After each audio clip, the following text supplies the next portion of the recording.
Dear बच्चे, welcome to 10 digit wonder. इस channel में आपको सारे मैथ्स की वीडियोस मिलेगी। मैथ्स अगर समझ में आए तो ज़रूर लाइक कीजिए, सब्सक्राइब कीजिए और अपने फ्रेंड्स के साथ शेयर कीजिए।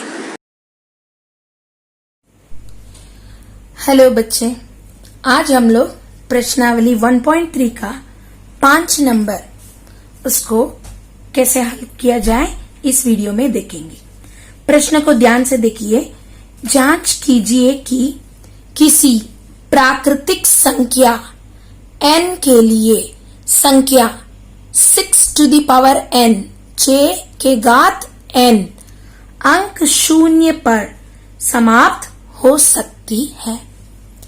जैसे यहाँ ध्यान दीजिएगा, फर्स्ट हम लोगों का एक क्लू है कि प्राकृतिक संख्या n। प्राकृतिक संख्या होता क्या है? एक से लेके सभी संख्याएं प्राकृतिक संख्या होते हैं। और दूसरा है 6 to the power n, मतलब एक से लेके कोई भी है तो n का जगह में 1 डालेंगे तो 6 to the power 1 होगा, 2 डालेंगे तो 6 to the power 2 होगा, 3 डालेंगे तो 6 to the power 3 होगा। वैसे प्राकृतिक संख्या n के लिए मतलब कोई भी प्राकृतिक संख्या एक से लेके अपरिमित तक जाते हैं, इसीलिए कोई भी n हो सकता है। अब हम लोगों को जांच करना है कि वह अंक शून्य पर समाप्त हो सकती है कि नहीं। शून्य पर समाप्त मतलब होता क्या है, समझ लीजिए। अभी 10, उसकी समाप्त होने वाला संख्या क्या है? 0, मतलब उसकी जो वंस डिजिट है वो क्या है? 0 है। 100, उसमें भी देखिए इकाई स्थान जो है 0 है। 1000, उसका भी इकाई स्थान जो है 0 है। 5000, 5600, 7800, तो कोई भी संख्या हो उसकी इकाई अंक अगर शून्य है तो वह शून्य पर समाप्त हो सकती है। अब यहां हमको बताना है कि 6 to the power n, n को कोई भी संख्या मान लो तो वह शून्य पर समाप्त हो सकती है कि नहीं, वो हमको चेक करना है। तो अभी जो भी हम एग्जांपल्स बोले हैं उसको आप लोग ध्यान दीजिए। जैसे कि 10, अब 10 का क्या क्या गुणनखंड होते हैं?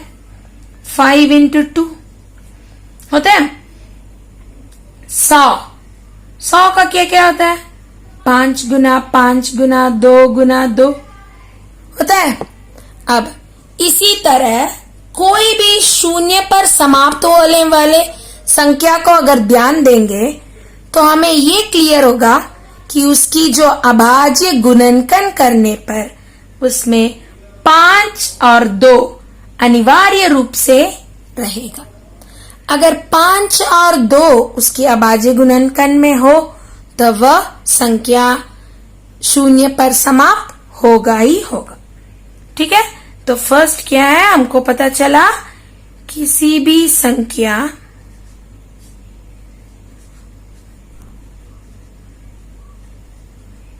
ये आप लोग का रफ के लिए एक्सप्लेन किए। ठीक है, किसी भी संख्या शून्य पर समाप्त होने के लिए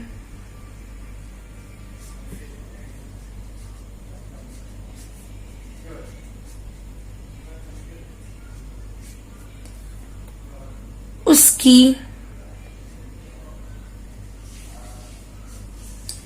अभाज्य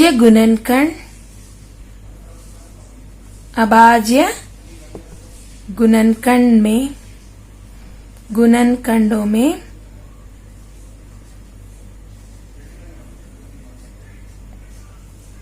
2 और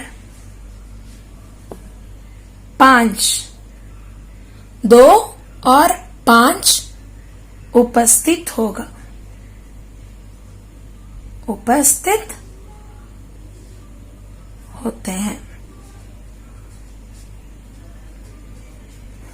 तभी हम लोग क्या बोल सकते हैं, वह संख्या जो है शून्य पर समाप्त होगी। तो 2 और 5 होना चाहिए। तो 2 to the power n, 5 to the power n भी हो सकता है। ठीक है, तो यहां हमको कौन सा संख्या के लिए देखना है? संख्या 6 का अभाज्य गुणनखंड। संख्या 6 का अभाज्य गुणनखंड करेंगे तो क्या मिलेगा हम लोगों को? बताइए। 3 और 2 मिलेगा। तो संख्या 6 का अभाज्य गुणनखंड में केवल 2 और 3 उपस्थित है। क्या क्या है? क्या क्या है? 2 और 3। तो 6 to the power n, अगर मान लो तो 6 को गुणनखंड करेंगे तो 2 गुना 3 हो रहा है। तो 6 to the power n करेंगे तो कितना होगा? 2 to the power 2 into 3 whole power n। इसका मतलब होगा 2 to the power n होगा और 3 to the power n होगा। लेकिन हम लोगों को यहाँ पता है किसी भी संख्या शून्य पर समाप्त होने के लिए उसकी अभाज्य गुणनखंड में क्या क्या उपस्थित होना है? 2 और 5। लेकिन यहाँ 6 का जो भी संख्या हो उसकी घात जो है कोई भी प्राकृतिक संख्या हो, लेकिन उसकी अभाज्य गुणनखंड में क्या आ रहा है? केवल 2 और 3 हो रहे, 5 यहाँ अनुपस्थित है। इसीलिए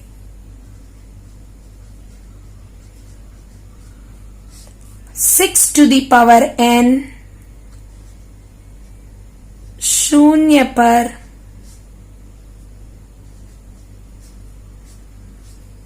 समाप्त नहीं होता है।